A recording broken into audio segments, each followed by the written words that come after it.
In the video we will look at the code for the cores and podiums.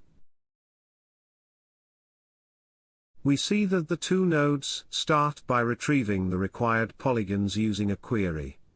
In the cores node, polygons of type tower are retrieved.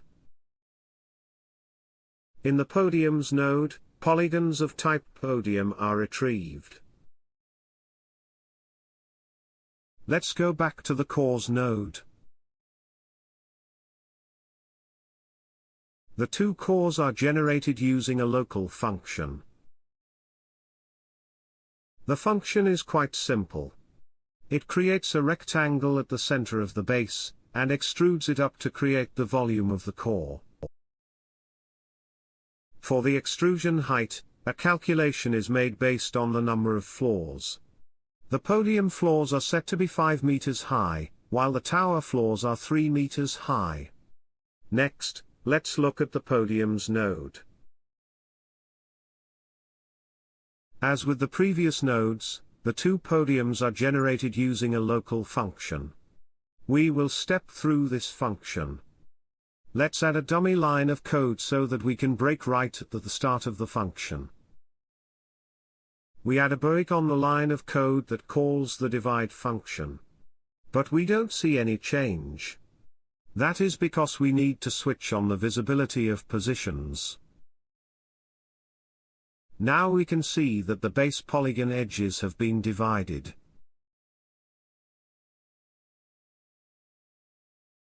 We can break on the dummy line of code to see what the model looks like before the divide line. Now we can see the difference.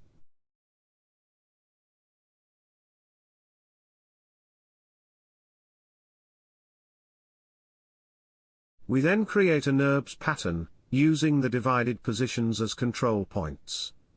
This creates rounded corners. If we increase the number of positions, it will be clearer.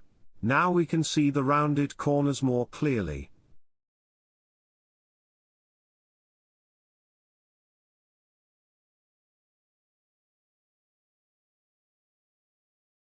We break on the next line of code.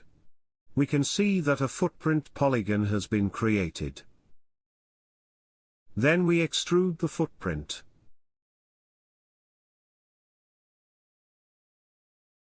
We can switch off the positions again now.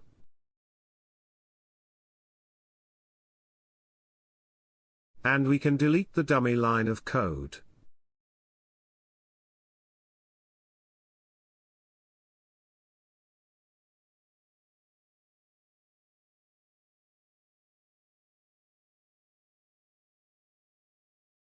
The extrude function creates a thinness for the podium roof.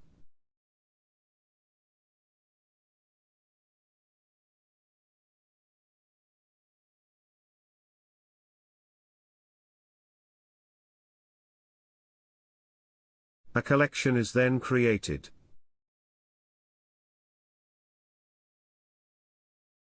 That has the name, podium.